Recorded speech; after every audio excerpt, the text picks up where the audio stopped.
Hey guys, welcome back to another episode here on the membership program. Today we're going to take a closer look at ARM. The company just reported their first IPO earnings, post IPO earnings, and I do believe there's a lot of great information here for not just ARM investors, but also just investors of the overall semiconductor market.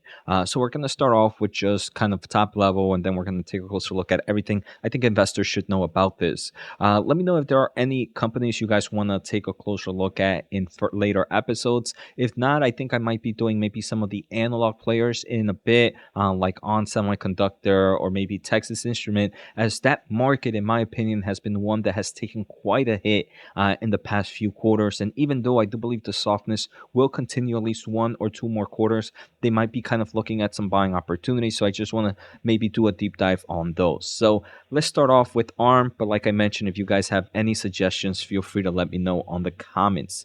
So ARMS Holdings, they did beat. Let's take a closer look at top level view. Did beat on earnings per share. Adjusted earnings per share were roughly 36 cents, which was about 10 cents better than what analysts were expecting. Revenue rose 28% and did beat analysts' expectations.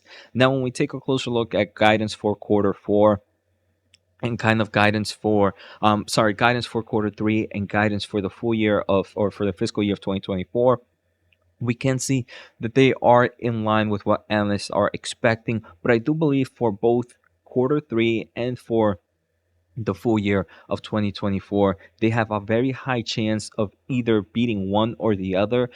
It all depends on kind of when they get some of these contracts, and they actually talk a little bit about it during the kind of Q&A session. We're going to talk about that. So just some highlights. We can see quarter two fiscal year of 2024 had roughly $806 million in revenue. This is the first time the company has ever achieved over $800 million in revenue. And that's pretty much split up. They mentioned roughly 40-60, so 40% of the money comes from licensing, and that's up roughly 106% year over year. We are going to see why that's happening. We also see royalty revenue is down 5% year over year, sitting at 418. Right off the bat, royalty, this is because, right, you have less shipments because of the over inventory correction we're seeing in the smartphone business and other industries. But for them to only be down 5%, I believe, is pretty impressive, especially since a lot of the semiconductor companies that are seeing this kind of cyclical pressure are down in the high teens, maybe sometimes even higher than that. So it kind of showcases that, hey, this company can benefit on the upside, and on the downside, because of other aspects, they also maintain maybe some steady revenue to some extent. Free cash flow is up roughly 4 times year over year when taking a closer look at trailing 12 months to 860 million, and roughly 7.6 billion chips were reported as shipped. So overall, we can see some great improvements here and some strong strength. Now, if we take a closer look at their quarter two revenue, like I mentioned, 806, first time over 800.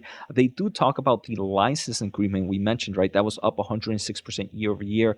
They are seeing more long-term agreements coming into place, and also thanks to things like CPUs and things like embedded AI market and cloud computing, these licensing deals are becoming bigger than normal, which obviously bodes well for them. Royalty revenue, even though shipments was down because of slower smartphone sales, they did mention that they have higher royalty rates because some of their products are shifting over to the next generation V9, and V9 tends to have higher royalty rates. So even though shipments is lower, there are still kind of seeing some nice growth in the royalty revenue, or that decline is kind of offset by the growth of royalty rates.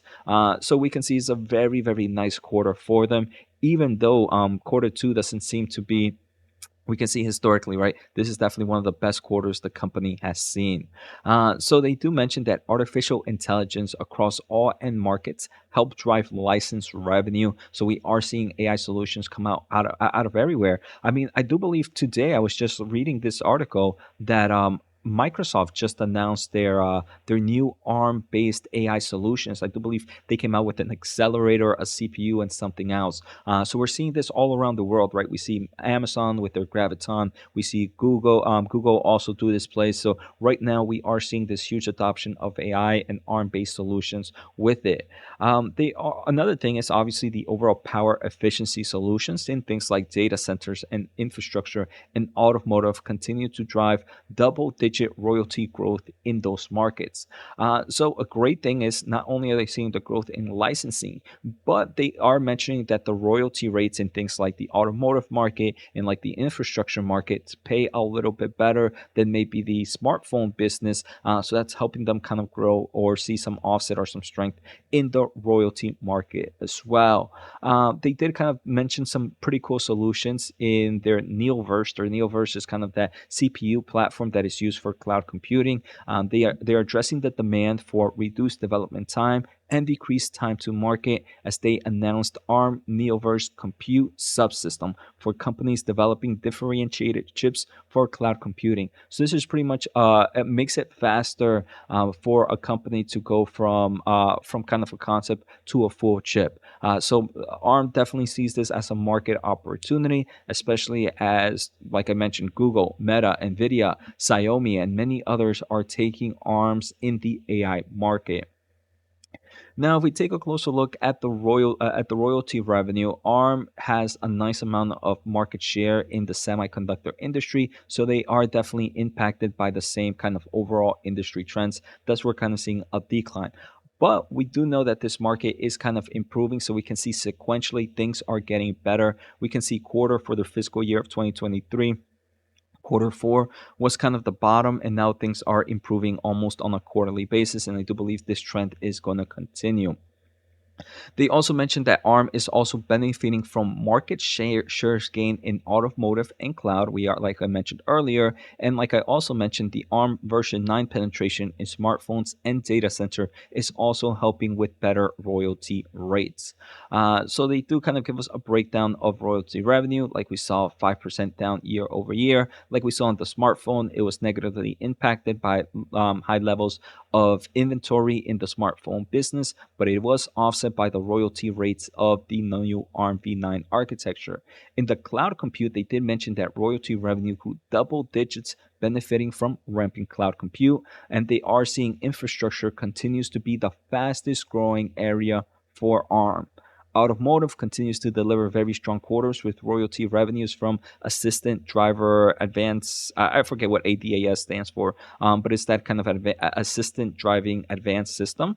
I believe more than doubling on the same period a year ago. The IoT and the embedded market are pretty much flat, pretty much due to inventory correction. So we can see there's definitely some strength and some pullbacks obviously happening in the industry, but I definitely see the growth opportunity here. ARM's shipment of chips was actually 6% less than a year ago, but royalty revenue was only down 5%, like I mentioned, because of those revenue rates.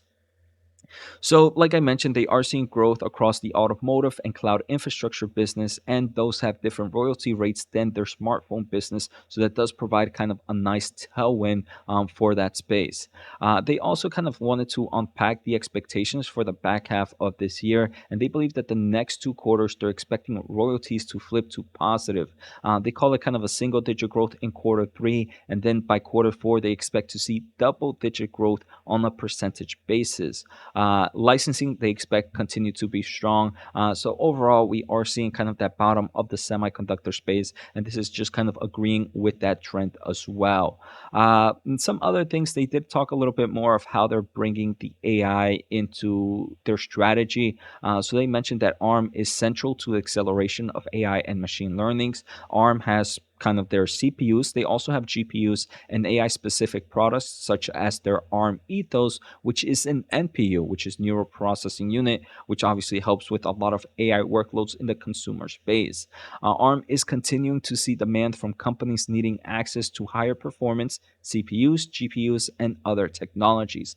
And they do mention that ARM signed multiple licensing for its latest products with companies that are designing chips requiring advanced AI capabilities for applications such as autonomous driving, cloud server, consumer electronics, Internet of Things, and smartphones. So this is definitely a big opportunity for them. They even mentioned during quarter two and quarter three, they did see some really great announcements. For example, NVIDIA, the Grace Hopper 200, which combines ARM's Grace CPU with their Hopper GPU product, is coming into the market. We also see Meta is announcing a collaboration of kind of bringing PyTorch models running natively on ARM CPUs and NPUs. So I do believe Meta is going to be creating maybe some future chip that will help a future CPU or NPU.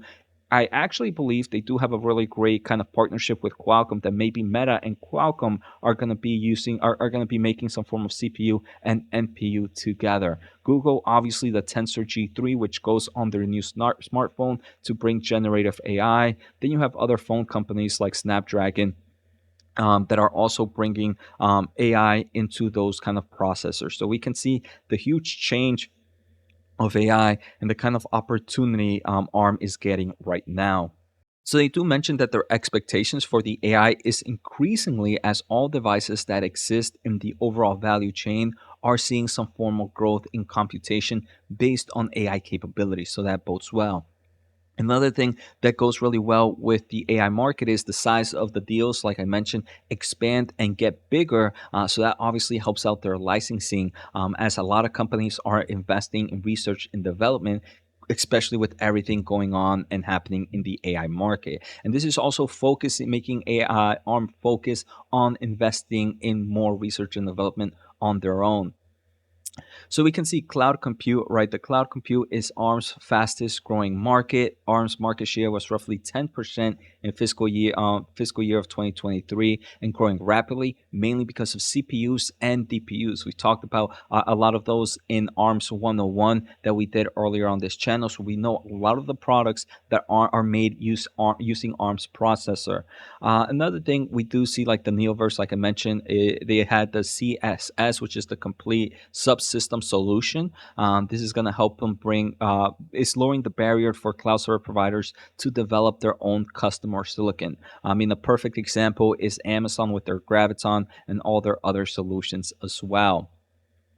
Now into cloud compute, ARM mentions they continue to gain market share with cloud compute markets as customers increasingly adopt and deploy ARM CPUs in their cloud service. They are licensing their Neoverse CPUs and compute subsystem technologies to both cloud server providers and semiconductor companies. I do believe Qualcomm is definitely one of these players here for the cloud compute. I'm going to be pretty excited to see maybe in the upcoming years or upcoming quarters see more solutions for Qualcomm in the data center space.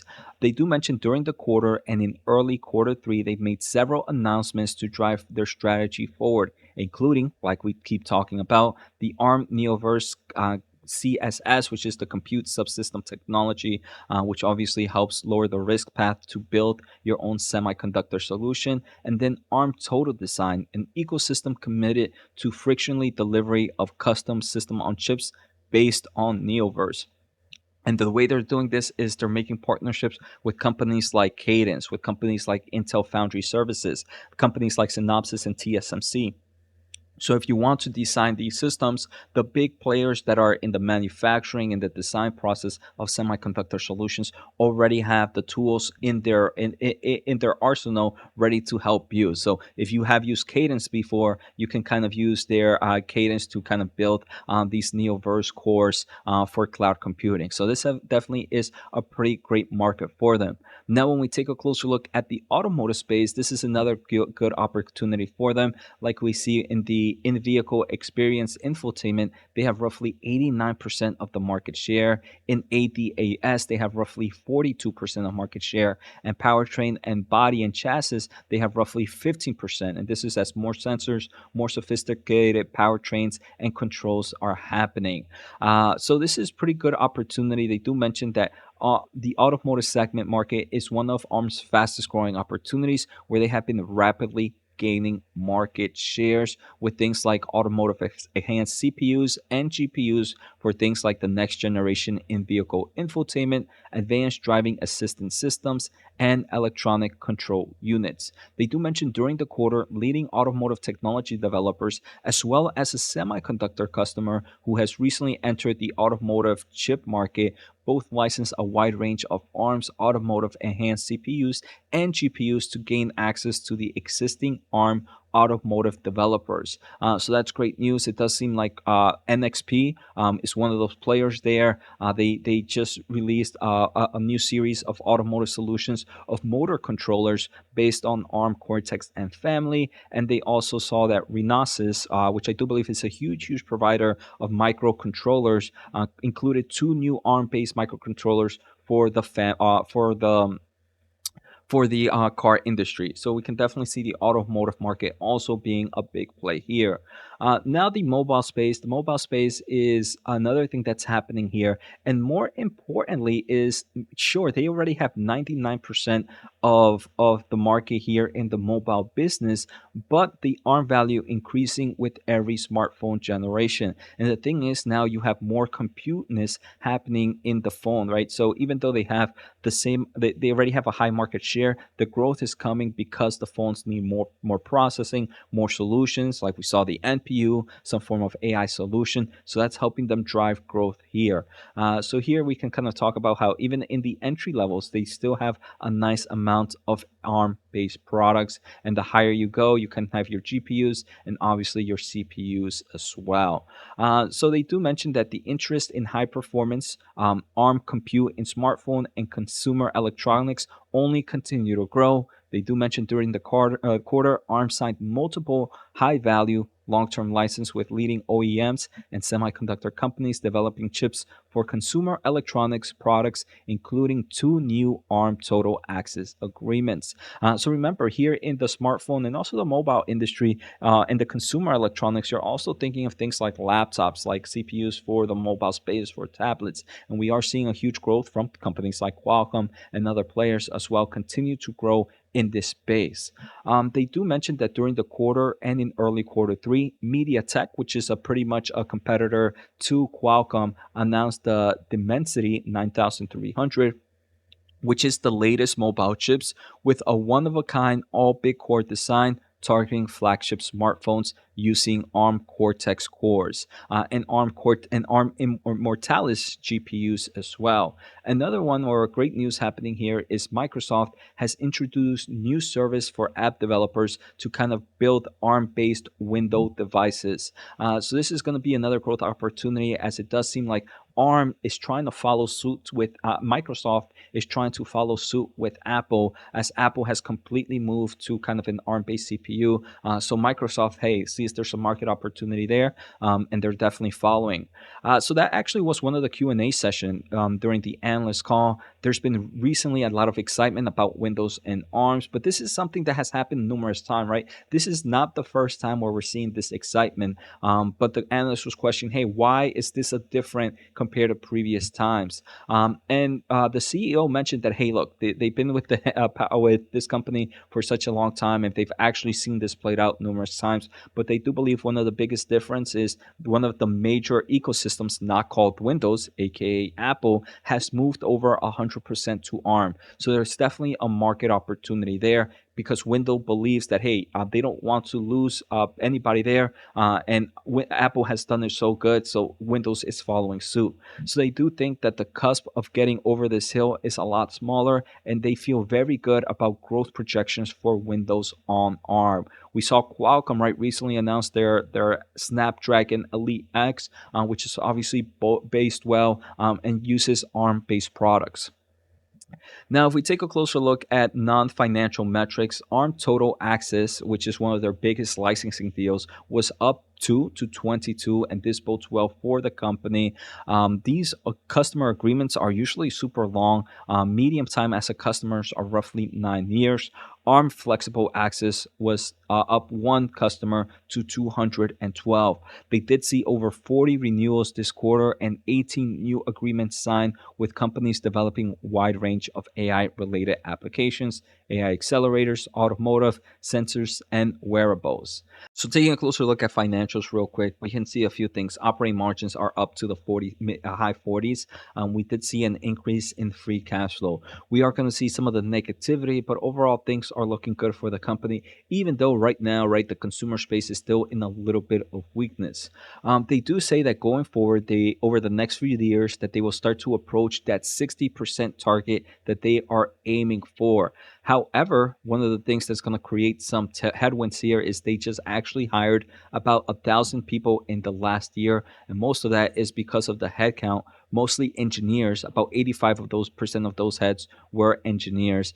So that will put a little bit of pressure in quarter four. So it's good to understand that, hey, look, they're still in target for that 60% within the next few years, but in the short term, there might be some pressure here or there. But they do believe solid 40+% overall margins for this year, and then certainly for next year as well.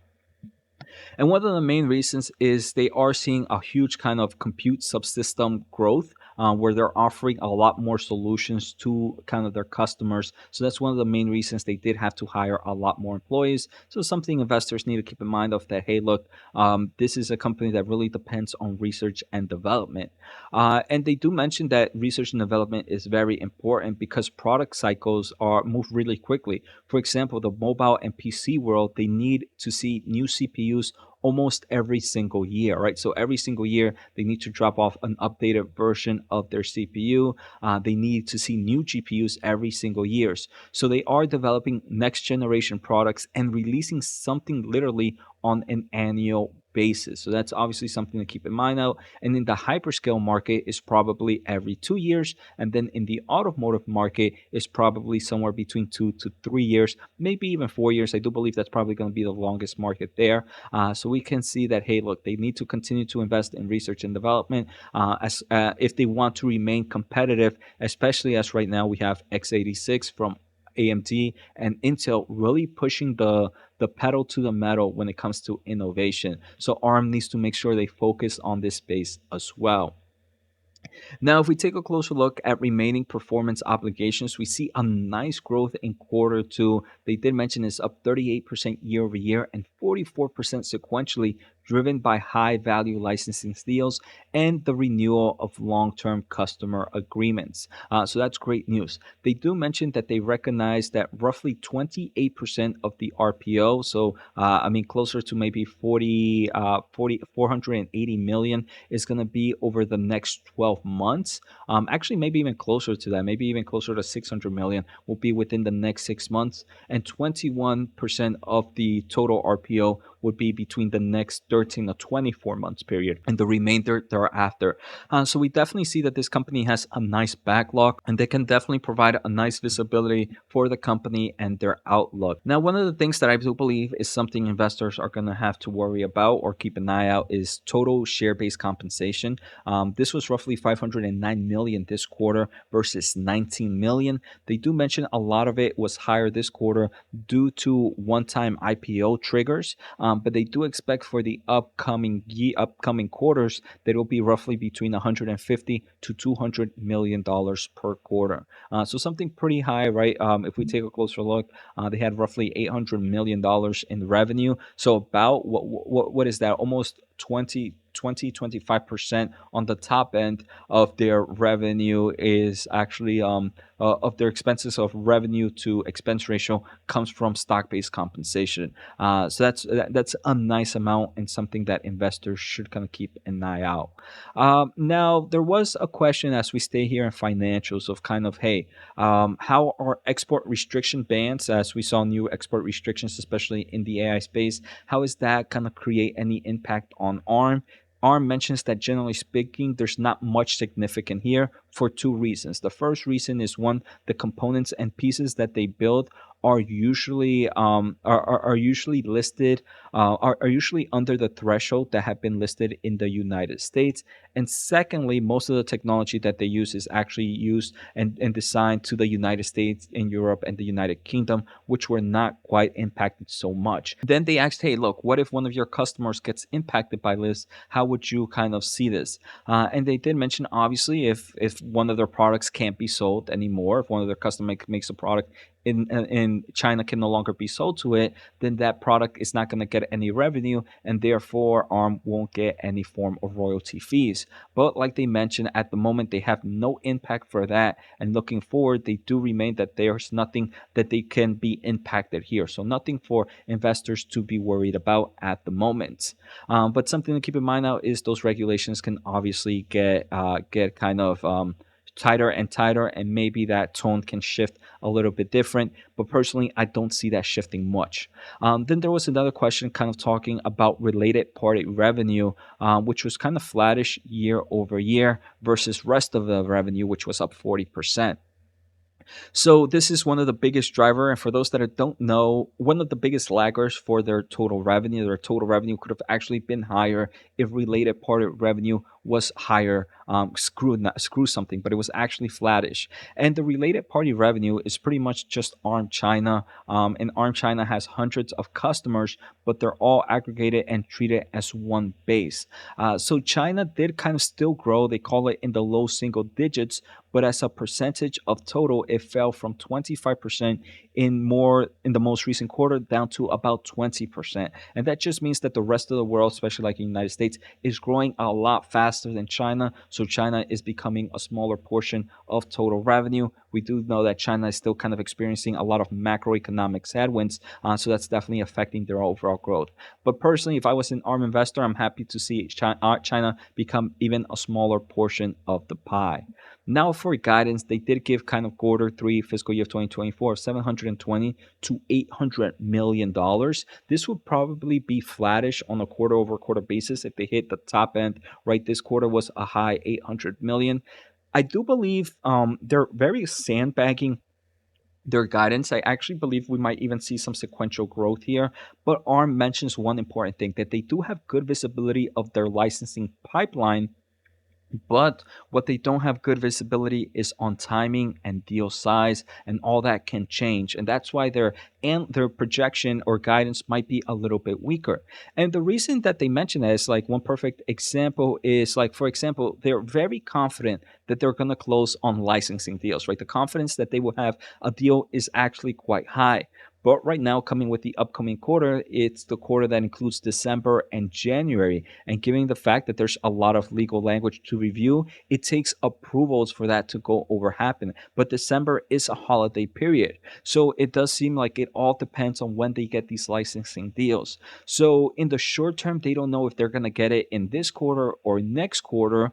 But in the long term of things, they do have the high confidence that they will get the deal. And for those reasons, the quarterly guidance, in my opinions, are always going to be sandbagged, because the company doesn't know, especially with things like the holiday periods, if the deal is going to go through this quarter or next. I personally do believe right now companies are really focused in AI, so they're going to continue to grow here they're going to continue to push forward and make the deals as fast as possible. So I am confident that they are going to beat. Not confident. I believe there's a higher chance that they will beat this guidance, and it will actually be another sequential growth for them. So the final thing I wanted to take a closer look at were just PE ratio forward and current prices. So PE ratio right now is sitting at like 40. I do believe that's forward 1 year, right? I do believe that's pretty high in my opinion. I would want this to, in theory, to be like maybe in the 30s or the high 20s. I believe for my taste, this is a little bit high. Again, this is forward 1 year, but this is based on analyst expectations. Analysts could be wrong here with the guidance a little bit, but we saw it was in line with what analysts expected to some extent. But again, I do believe it's a little bit high in my opinion. I would definitely probably be more excited if ARM in forms of stock price was probably closer to the lower 40s. Maybe the mid 40s was time for me to start a small to medium sized entry position. That's just my overall thoughts. I know, I do believe that there's a lot of growth opportunity here. We continue to see this being a strong player, but also I do already have a lot of exposure into the semiconductor space, and I believe in forms of rate to of a better return rate. I believe that maybe the analog market might be giving us a little bit better opportunities at the moment. This doesn't say, hey, look, I'm bearish on ARM. I do believe that my money is better put elsewhere at the current levels. We did see on October 30th, it was in kind of the mid 47s. Like I mentioned, below 45, entry level position in the high 30s, maybe a mid level positions anywhere below that. Complete buy, in my opinion. But market cap of roughly 56 billion, and we definitely see a lot of growth opportunities happening right now. So I hope you guys enjoyed today's episode. Take care, have a good day, and see you next time.